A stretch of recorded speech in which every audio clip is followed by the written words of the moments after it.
executives. Welcome back to another episode.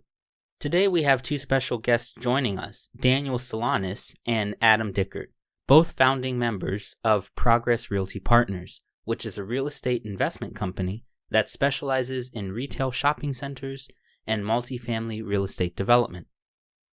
Prior to starting their own firm, they worked with a New Jersey-based private equity fund where the two of them successfully acquired more than $300 million in assets under management within 2 short years. Tune in as we discuss the retail real estate outlook, and they provide some insight into their multifamily real estate development project in New Jersey. All right, welcome back to another episode. Today we have Dan and Adam on the show. Welcome to the show. Thank you, Dion. Thanks for having us. Yeah, thanks for having us, Dion. Excited to be here. Same here. I'm glad to have you guys on here. So you guys are working on a lot of really interesting things, and let's go ahead and tell our listeners a little bit about your background and what you're doing in real estate. You want to take it? You want me to go? Go ahead, Adam. All right. So we kind of started out both in the brokerage business with Marcus and Millichap.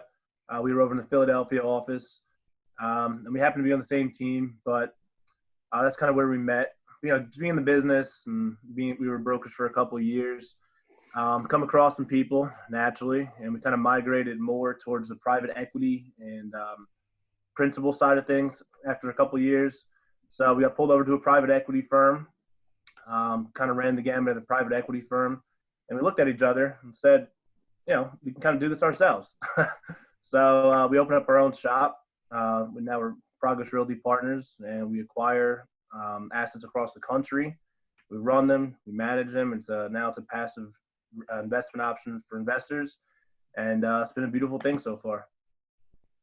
All right. And now you guys had, you mentioned earlier that you guys are kind of focusing more on the retail aspect of things. So can you tell our listeners a little bit about that? Yeah, that's right.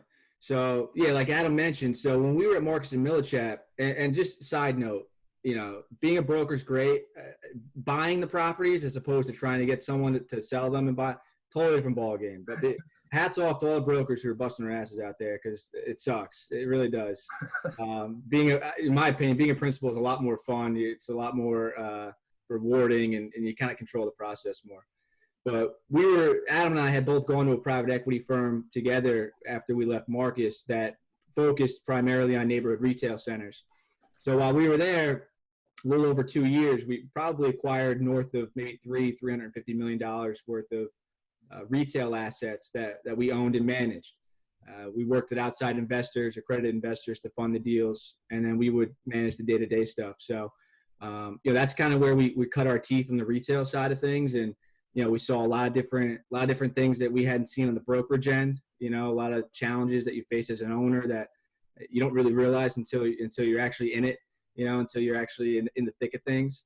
So, you know, we were able to learn a lot. And like Adam mentioned, eventually it got to a point where we kind of looked at each other and said, you know, this is great. You know, we're helping the company a lot, but, you know, let's go do our own thing now. You know, we know how to operate these properties.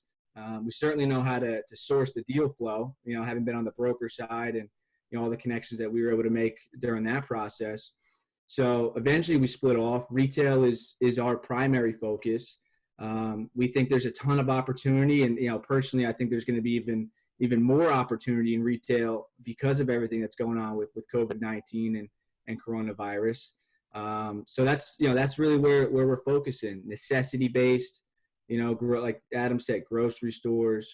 You've seen a lot of medical users going over to the retail side. You know, restaurants, people are eating out to eat, or going out to eat more than they ever have. So these are all drivers, you know, all staples in the retail industry. And we think they're gonna do extremely well, you know, even after everything's over, moving forward. So we're excited about the landscape of retail moving forward too.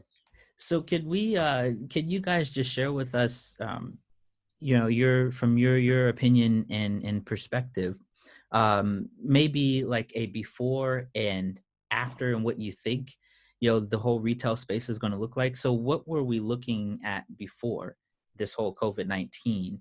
And then where do you think we are, and where do you think we're going to be going? Definitely a loaded question. as of before, I think you had more traditional retail, or what your idea behind a retail was. Obviously, with everything going on, things are shut down, right? Certain hours of operation are minimized. Even have certain hours for specific, age groups. Like, in New Jersey specifically, senior citizens have between like 6 and 7:30 or 8 o'clock a.m. to go to the grocery store where nobody else is allowed in there. I don't think that's going to uphold post COVID-19. But down the road, after everything's kind of boiled over and finalized, um, you know, Dan and I were actually talking about this the other day.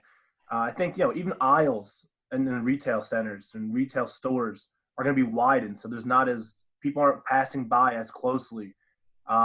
Doors, bathrooms, sinks, everything's going to be automated, very very much geared towards a no touch, to kind of minimize the spreading of germs. You just wash your hands, and somebody else who didn't, now you just touch the hand dryer. I think things are going to go in that kind of direction. That's kind of on the more specific end. Okay. You know what it is, Dion? I think really retail, we were already in a revolutionary time for retail, right? A lot of the older names, more stale retailers were starting to finally, go out. And I think what we're going to see with COVID-19 is not so much that retail is going to completely change from what we were just evolving to. I think it's just going to speed up that evolution of retail, where now, even with how important experiential retail was, and kind of personal branding and stuff towards consumers, I think you're just going to see that, even heightened after COVID-19. People are going to be looking for those experiences with retailers. They're going to be looking for that more personal touch as they shop in store. So, I see a lot of people who are in the space, who are, not so much in the space, who are predicting that this could be the end of retail. Online shopping is going to now officially take out everything. People are going to stay indoors. And I think that's the furthest thing from the truth. I mean, I'm going nuts inside, so I need to get out. I need to do things, and I know there's a lot of people like me who don't necessarily like being cooped up indoors, who are looking forward to stores opening up, and having somewhere to go and something to do, and wanting the movies to be reopened, and wanting to physically go into stores and shop. So I think, if anything, the change we're going to see, post COVID-19, it's just retailers falling more in line even further towards that experiential side of things, where they're giving the consumer, just in general, more experience and more hands-on, approach to things. And it's going to be even better, when the stores eventually open back up. The ones who were already, kind of a banana peel away from being 6 feet under are going to, eventually going to go out. We just saw Neiman Marcus file for bankruptcy, and I still can't believe JCPenney hasn't yet. So I'm sure we'll see a couple, bigger names fall pretty soon. And then I think we'll just see a continuation of the ones who were succeeding pre-COVID-19 continue to do really well. Your discount and off-price retailers, and those who are incorporating more experiential. So, exciting times for retail ahead is our overall approach to it. There are a couple of things that you guys said that kind of stood out to me, and I just wanted to get your thoughts on this. So the first thing is with regards to, let's say, the employees, or just the overall, like, the work environment, like you said. And I think that, Adam, you had mentioned something along like automation and touch-free. I believe that was you that mentioned that.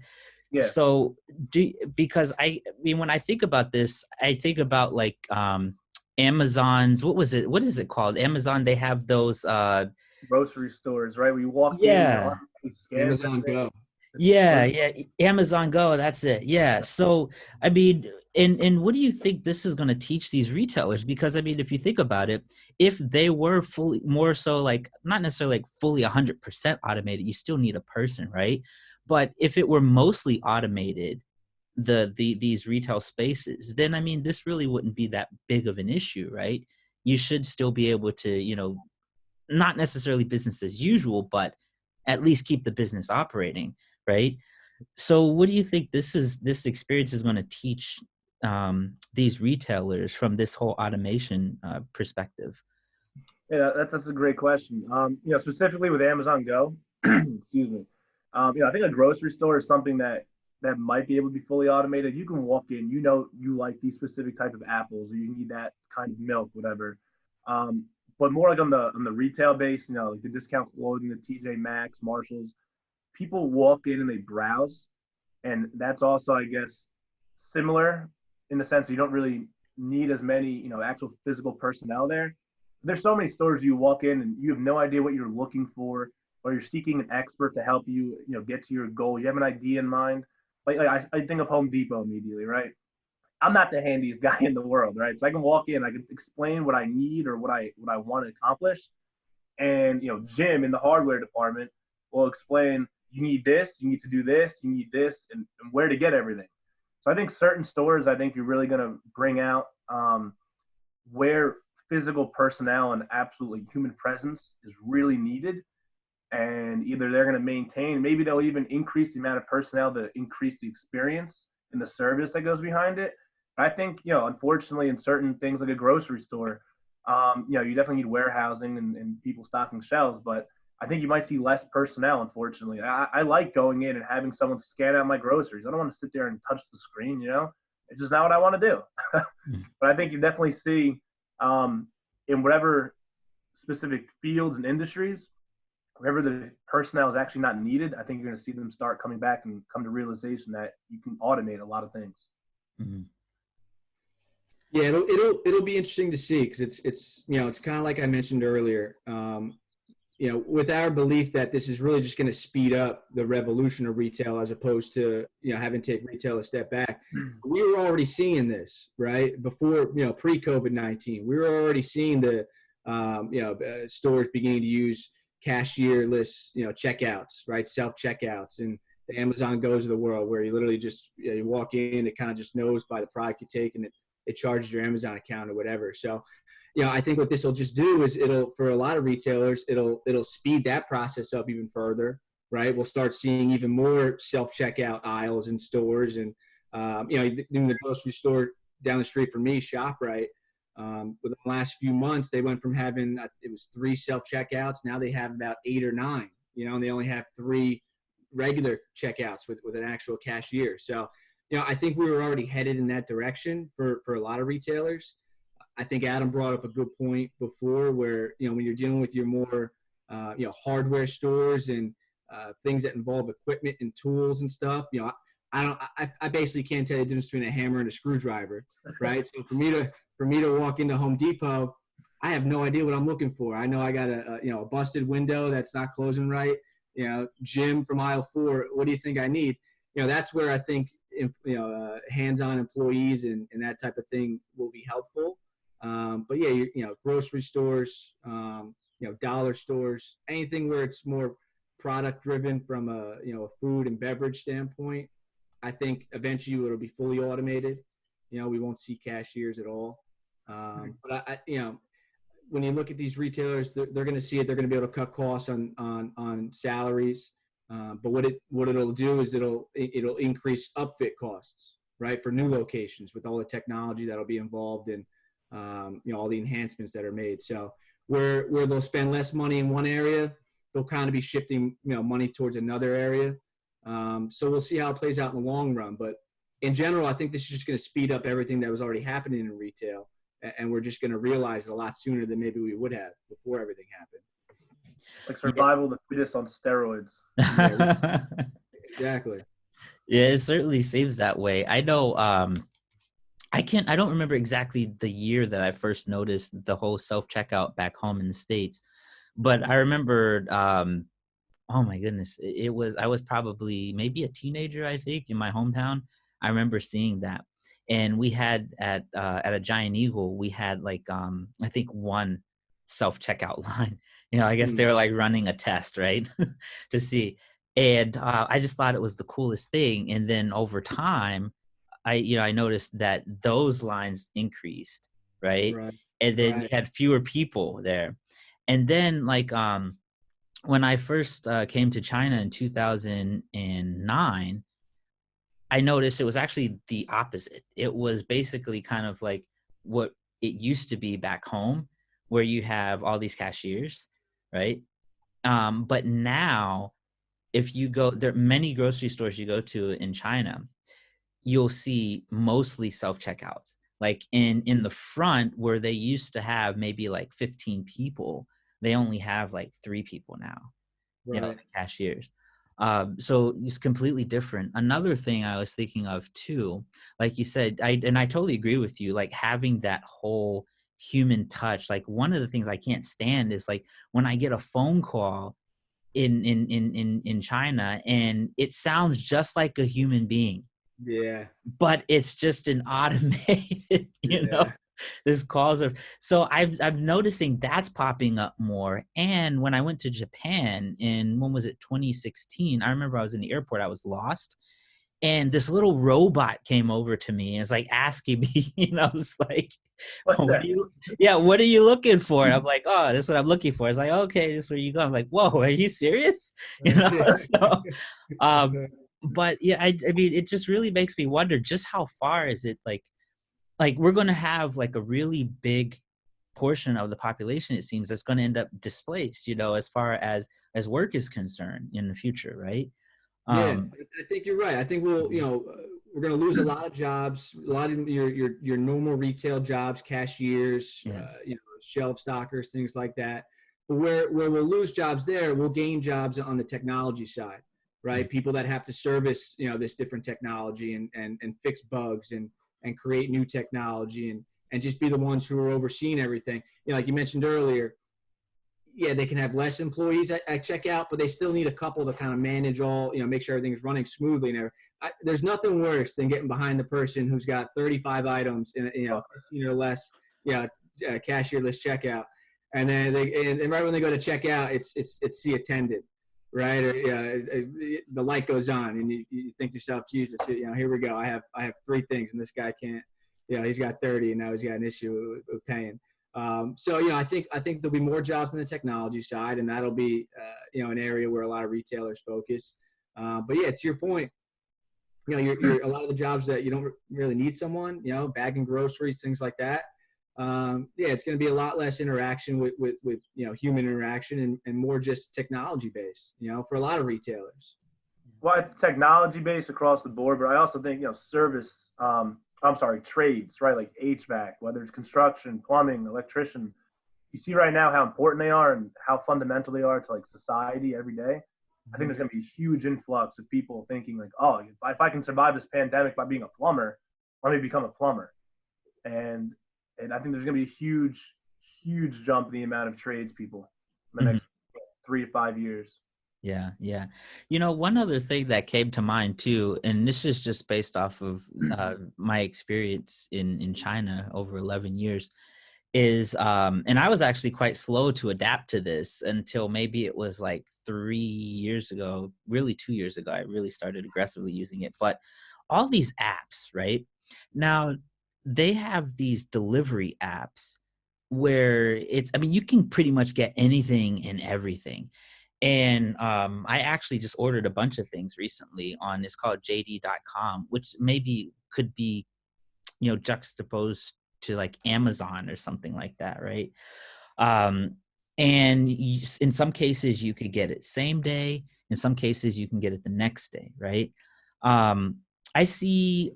And by the way, and throughout this entire COVID crisis, one of the things that I've known is, or I've noticed, is that at the entrance, the main entrance to our community, it seems as though the number of packages have increased quite significantly. Sure. There, on a daily basis, and usually they do like 2 deliveries, once in the morning and once in the afternoon. Now, one of the things I was thinking of for like back home is, what are we going to see? Because I heard of, I can't remember the name of like the grocery app, but not just that. But then I was talking to a broker about a week ago, and we were talking about warehouse space, right? And we were talking about whether or not we see that this could be maybe a future potential opportunity where to basically improve on distribution and make things even quicker, that we might see more of these warehouse spaces popping up all over the country. referring to kind of more like your last mile delivery or distribution type centers? Yeah, so like the way it's set up, like to give you an example, like JD, they have like their central hubs, like they have their city hub, but then what they do is they have like these different warehouses kind of set up all throughout, smaller districts, if you will. So like if I were to order something at like 8 in the morning, as long as they have it in that warehouse, I could get it, by either late morning or early afternoon. That's pretty remarkable. Yeah, I mean, Yeah. you're kind of seeing that already with, in the States with Amazon, right? Mm-hmm. Popping up different distribution centers. Grocery stores are expanding their distribution centers to, be able to be closer to the consumers and get their product to them a lot quicker. We're actually right now in the midst of, we just recently went under contract on an Amazon distribution center near us. Oh, nice. And I think, like you said, because online shopping is becoming more prevalent, right? And at the end of the day, online shopping is becoming more prevalent. It's going to continue. I think what people need to understand is that there can be a world where both succeed, brick and mortar retail and online shopping. And I think that's what we'll see more of. I think a lot of people will start shopping more online for certain products, right, for certain items. And then they'll continue to go in store for other things. I'm not one that necessarily likes to get groceries delivered yet. There's something about picking out your own vegetables and fruits and, kind of browsing the aisles and, where I don't really want to have someone deliver. But, I think an Instacart might have been what you were thinking of before in terms of grocery delivery apps. Yeah. Those serve a great purpose for, like your elderly people, for instance, who can't get out of the house to buy groceries, who have, caregivers and caretakers who shop for them. So, I think we'll see an increase in online shopping, but I think we'll also see an increase in people just wanting to get out more, and experience things and interact with people more because of what we're going through. But to your point, yeah, I think distribution centers from a warehouse side of things, industrial real estate, although it was already in high demand, especially here in the States, it's, those are low cap rate deals. More often than not, I think we'll start seeing a lot more of them, start to pop up, and a lot of spaces that are repurposed for those, types of use, where maybe you had an old industrial warehouse that was, used for something, and now it's going to get converted over to something else, or in our case, it was a Sam's Club, that was converted to an Amazon distribution center. So yeah, I think you'll see an increase in all that kind of stuff. So one of the things that just kind of popped into my mind, and just kind of last follow-up question, just thinking about kind of like your average American entrepreneur, like your average Joe that wants to go into business for himself. Maybe it's, retail, they want to get into retail. So the question is, brick and mortar or online for that individual? Where do you see that going for those new people entering into the business? I think you have to do both. I think a lot of the reason why the brick and mortar, they used to take the Sears, why a lot of them are going out, is because they never adapted to having any sort of online. They only stuck to the brick and mortar, right? And a lot of people that were originally only online are now opening up, whether it's small or distribution type centers. Obviously, they need to hold their inventory for whatever it is, if it's like an actual good. But you see a lot of stores that are actually open up online that are actually opening now smaller brick and mortar footprints. So I think you need some nice blend and marriage of both. Yeah. I think, it's not a sexy answer, but I think the answer is it depends. Like Adam mentioned, you see a lot of brands that had a lot of success online, and continue to do, who eventually open up brick and mortar, because they see the importance of having a physical location and consumers being able to actually touch their product and see it and, actually get a feel for it in person. But ultimately, I think it depends on what it is that they're selling, right? Not every product or every business is going to do good in a brick and mortar location. They might exclusively be an online store, whereas others would benefit from having the omni-chain experience of online and in person. So ultimately it depends on the product type. We see different Indochino, for instance, clothing stores and Warby Parker, and different brands that have had the online presence and then eventually gone into brick and mortar, and even Amazon. We're seeing with Amazon, the biggest online retailer in the world is opening up brick and mortar stores. So I think it just depends on what your product is, who your consumer, who ultimately your customer is, and what it is that you're selling. Not everyone's going to do good at just online or just in store, and vice versa. So it's really case by case, I think, for the most part. Yeah. And I think part of that too maybe goes back into the whole experience thing that you had mentioned as well. Because, that reminded me of a friend of mine. He's actually originally from Texas, but he moved to Beijing a long time ago as well. And he started out of his apartment in the same building that we lived in, a Texas barbecue place. And it was just delivery at first, and it became so popular. But in his mind was he wanted that experience, It ended up opening 2 physical locations, and he just completely cut out, the from his home, like delivery type service. But he just went, 2 physical places and doing very, very well actually right now. Very, very well. Well, Yeah. I tell you, what's interesting and what we believe is going to be, something that really starts to expand even further are ghost kitchens. You see a lot of, restaurants who are working out of these, ghost kitchens, who are just doing deliveries because they realize we don't necessarily need the space for people to come in. We can get even more food out and do even more business by having these kind of pop-up ghost kitchens. And you can have different, restaurateurs share space within this, within the same, building or what have you, with different kitchens who are all kind of doing the same thing. It's just interesting that the more that people adapt to doing things from home, the more businesses will adapt with them.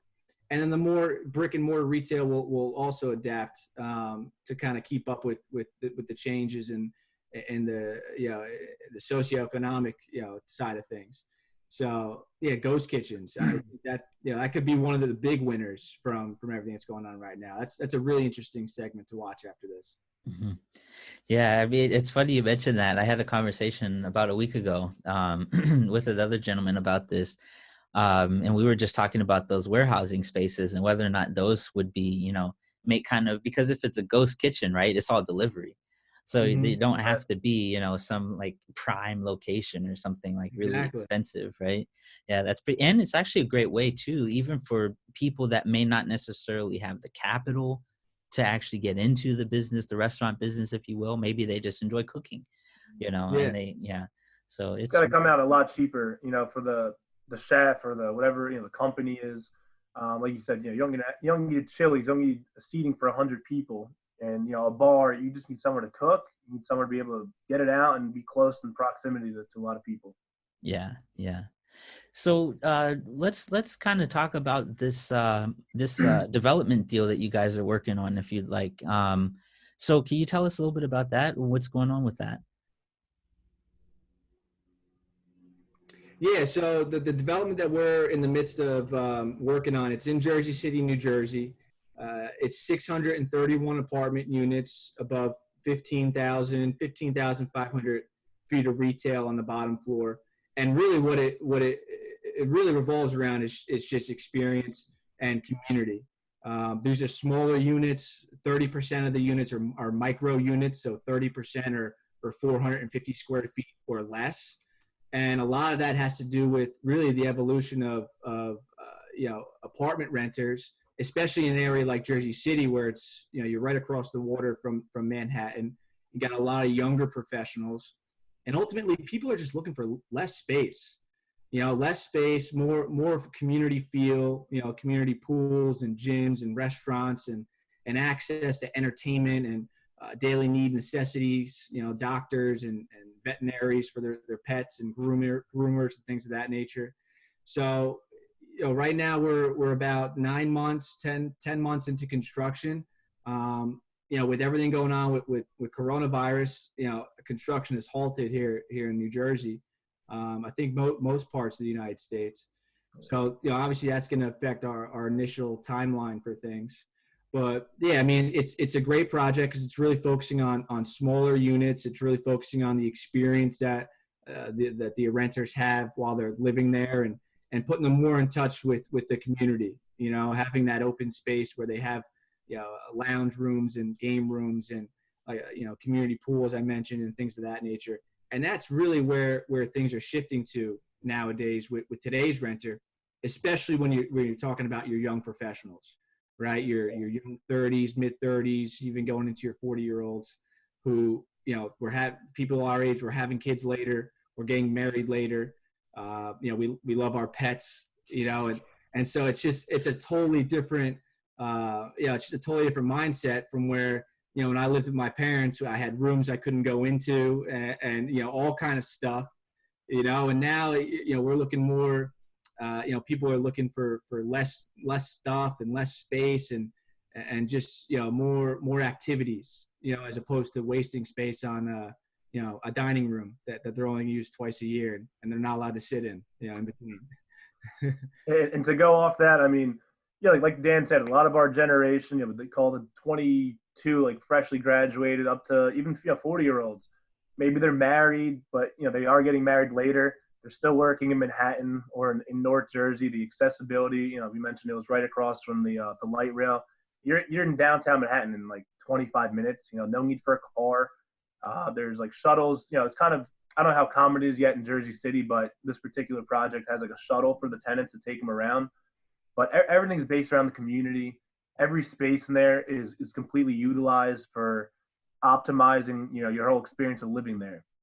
Living in a big city, but also having the capability to kind of take a step back, go to the gym, go back to your home, reset. But then when you want to go out, you're a couple steps away from bars and restaurants, your work. But it's a really nice project. Yeah, so I mean, I used to, like, before we even started recording, I told you guys I used to live in downtown Jersey City, in that area. And I mean, yeah, it's a very, very nice location. The biggest thing that attracted me, there were two things. One was it was very, very nice, just being along the Hudson there, and then also just living right next to a mall, and then having Pavonia Newport, the subway, basically right outside my building, right? But the other thing was the rent. It Right. was really, really cheap, thank goodness. Yeah, compared to Manhattan and stuff. Yeah. Yeah, exactly. Yeah, in Hoboken, it's just ridiculous. Hoboken, yeah. My goodness. So you mentioned just now, granted, I remember at that time, the apartment that I lived in, I shared it with a couple other people, and we kind of, put up the wall and everything, and, just to kind of split it up to share in the cost. But these micro units, so I'm really curious, why micro apartments versus co-living spaces? I think in general, when you're looking at, again, and your more younger professionals, I think people are just in more desire of their own space.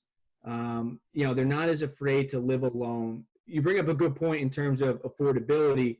Like when I was in college, I lived in, 3 different, houses and stuff, and I was always sharing rooms and things because we couldn't afford to do anything else. But I think when you're talking about, these younger professionals who have, good paying jobs, who ultimately just want the flexibility of not being tied into a house for 20, 30 years, and who want the option to move around, but still want the accessibility of different restaurant options and transit and being able to get into the city and things of that nature. From a developer standpoint, when you're able to build micro units, you're getting more units in your building, producing more rent. Now you're getting less rent per unit, but the math behind, the more units you have, the more income you're bringing in. More tenants you're having, the more you're spreading out your risk in terms of turnover and things of that nature. So I think it just makes a lot of sense from both sides of the equation, from the developer side and from the consumer side, because we are seeing families starting later. We're seeing people having children later, so they don't necessarily need to have as much space right away, and they're kind of pushing off the the suburban white picket fence and big backyard a few more years than maybe they would have, for our parents' age. So it makes sense for both ends, both the developer and the consumer for the smaller units, because ultimately people want to spend more time out. They want to spend more time having fun and being entertained, and less time in their apartments. And on the side of the consumer, like I said, like people, our young professionals, we have less stuff, right? We're not carrying around a whole bunch of stuff. Maybe, it's more common to transfer colleges, and maybe you realize you don't need as many items when you transfer or whatever it may be. But yeah, we have less stuff. So to kind of, directly answer your question about why micro units opposed to co-working spaces, like Dan said, me personally, I'd want my own space. I wouldn't mind co-living. If I'm in my apartment to shower, sleep, and maybe eat one meal a day. I don't need a massive, mansion or anything like that. But you want to come back to your own space, kind of, take your mind off things and reset in your own area. So when you look at this project that you guys are working on, right, what would you say would be the biggest or most attractive aspect of it from the resident's perspective? It's got to be a combination of cost and proximity. Everything comes down to convenience, right? And it's convenient price and convenient location. Also for accessibility, you're right by a train, the shuttles, you're right across from Manhattan. There's grocery stores walking distance away, restaurants, bars. It's just convenience in one broad term, but spread out in multiple ways. Yeah. It really, at the end of the day, it ties into the overall idea of live, work, play, right? Being able to live close to where you work in terms of the major city. And like Adam said, also having the accessibility of having different restaurant options and entertainment options, and immediate accessibility to transit, major trains and buses and shuttles and things that can get you anywhere you want to go. So, I think that's the overall appeal to these things. Like we're young guys. For me, I still want to be in a lively environment. I want to be around people. I want to go out. I want to go to bars. I want to go to restaurants. I want everything to be at my fingertips, right? Because at this point we're programmed to have a shorter attention span and to always want action. So I think that's who these apartments appeal to. It's your younger professional who hasn't settled down yet, right? He's not married, he or she doesn't have kids. They're still looking to have fun, and they still want to meet new people and do new things. And the suburban lifestyle doesn't necessarily offer the same the same experiences with that as something where you live on top, you live in an apartment over your grocery store, and you have a community pool, and you have a dog groomer right in your building, and you have a dry clean drop off, and there's a shuttle outside your door taking you to the train station, wherever you want to go. So it's all those things and more. It's interesting too that you mentioned that as well, because when I think about it, and if I look at communities, let's say outside of like New York and New Jersey, Boston, like some of these areas, right, where it's very high density populations, it's very suburban, right? In most areas of the United States. And that actually makes me reflect on why it is that I really like China so much. One of the things is, I guess, in that single word, convenience. And convenience from the perspective, like the way that the communities are set up. Like literally, I can just go downstairs, exit the community, turn right, not even 30 yards, and I can go and buy groceries, whatnot, snacks, anything I want. I could go to the pharmacy at the next block. I can go to the supermarket. Actually, they're building a mall right next door. So they're building a mall right next door, even though the closest mall is about, what would that be, like 6 kilometers? I don't even know what the conversion is now anyways. And miles, I don't even remember. It's been too long.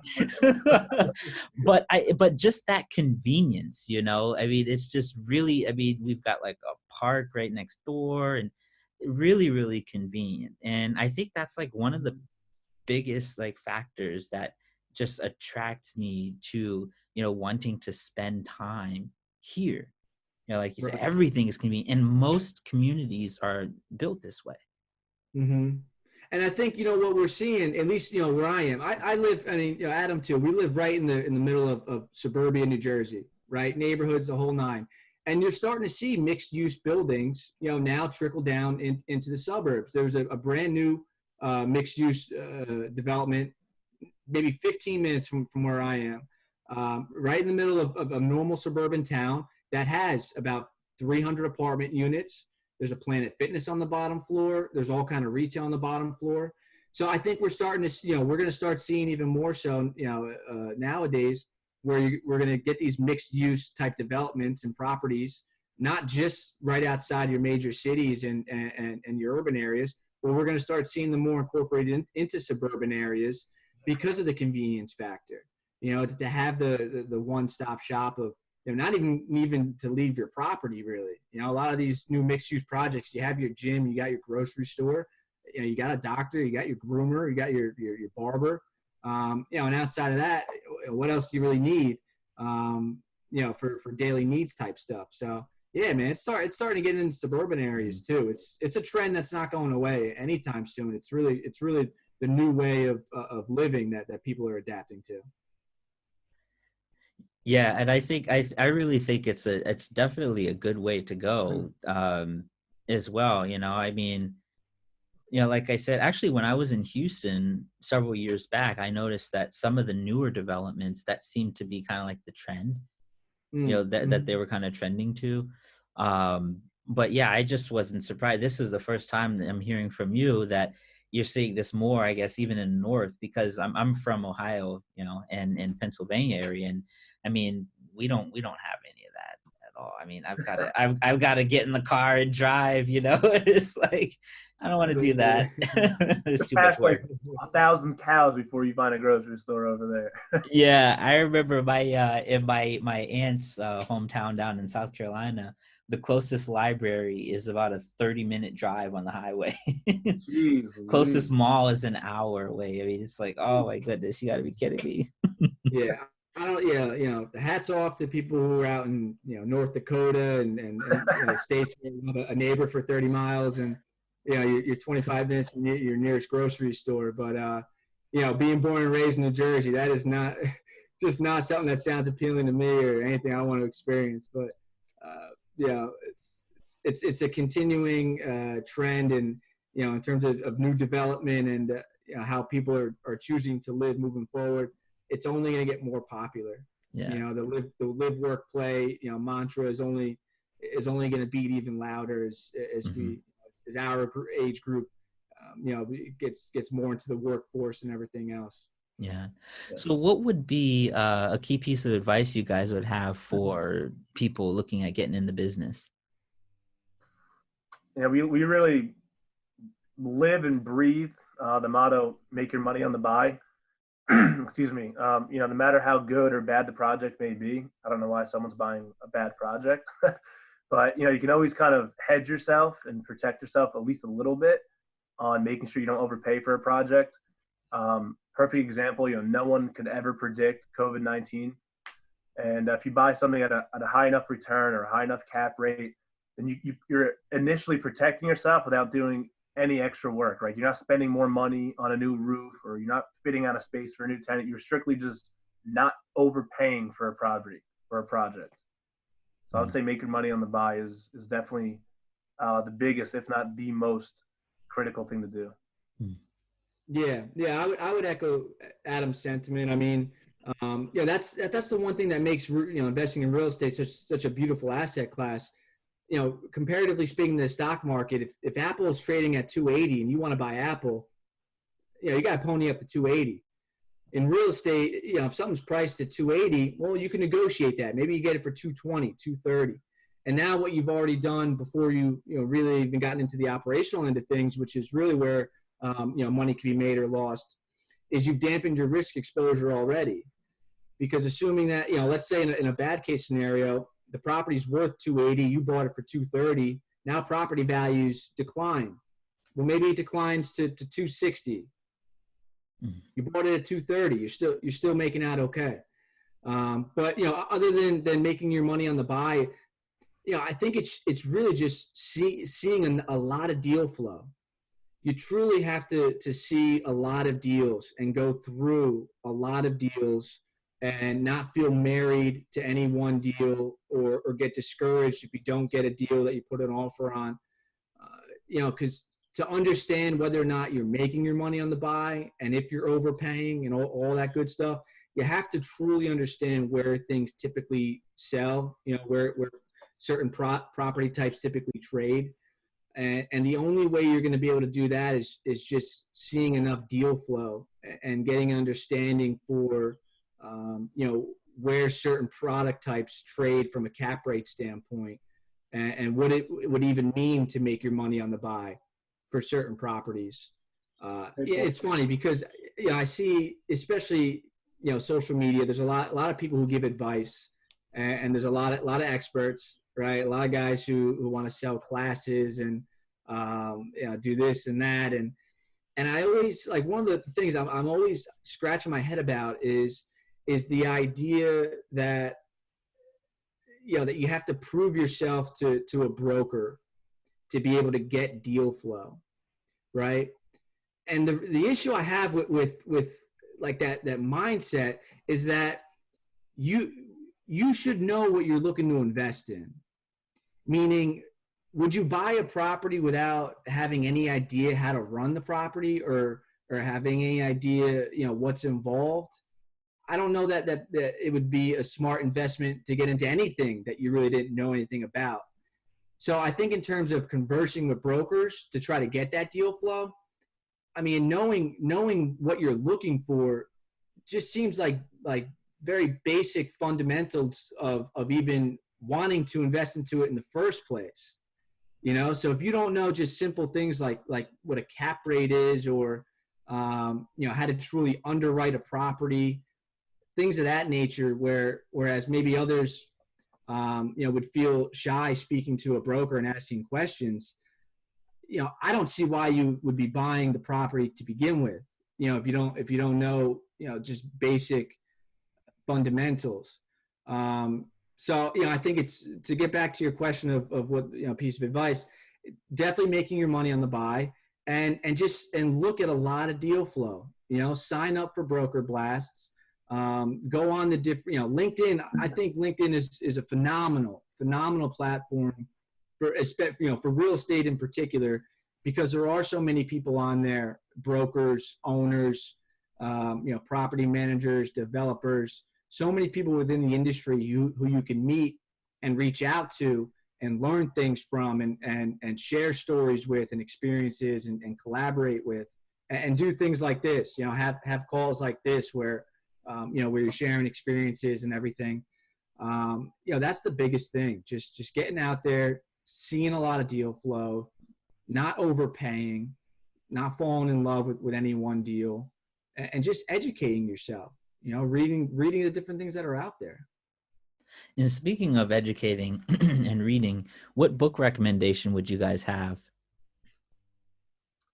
One that I read recently, maybe not for everybody, but it was a Stephen Schwartzman, the Blackstone Group. Mm. It was called The King of Capital, and it was a little, not a dry read by any means, but it just really sets you in the mindset of, what it takes to create an empire, right? So I thought it was very inspirational. I thought, if you have any, thought of dreaming big, it's not specific to real estate or private equity. It's worth a shot. It's definitely a solid read. Yeah. So candidly speaking, Dion, I'm not a big book reader. I'll be honest. I know a lot of people read a lot of books. I'm more of an article reader. I read a lot of research online. That's, I listen to a lot of podcasts. So that's where I get a lot of my, a lot of my resources from. But I think if I had to choose an actual book, and again, the list of ones I finished is small. I don't have a big library. But Rich Dad, Poor Dad, I found to be an awesome book. One of the only books that I actually enjoyed reading, front to cover, because it just gives you great perspectives. It gives you the perspective of investing and not investing and putting your money to work. And it's an easy read. It's not, like I hate reading things where it's like clearly this author is just trying to show me how many words in the dictionary. Like I don't need you to make this topic, difficult to read through. It's already difficult enough to understand. Don't make it difficult, to read. So, I think there's a lot of different areas where you can get resources from, especially nowadays, with the internet, everything is online. Bigger Pockets is another great platform, a forum of different real estate owners and investors and brokers and stuff where you can ask questions and everything. So, there's so much stuff online that I'm always reading articles, always listening to podcasts and just hearing it directly from people who experience things. That way we know before we even get into something, all right, well, we're not going to do this because we already know the result. Let's go down path B. So that's what I would say, articles and things like that. All right. Now, how could our listeners get in touch with you if they wanted to reach out? Yeah, so Adam and I are both on LinkedIn. You can look me up, Daniel Salonis, Adam Dickert, both on LinkedIn. And then obviously our website, prp.us, has all information about, our company and the different passive investment offerings that we bring out. And so, those are the two best ways. LinkedIn, we try to be active on. And we're also very, like everything we send out has our cell phone, our emails. So I would go to our website, though, prp.us. Check us out. You'll see our whole team, all of our contact information there. And then LinkedIn, we would love to connect with you and share ideas there, too.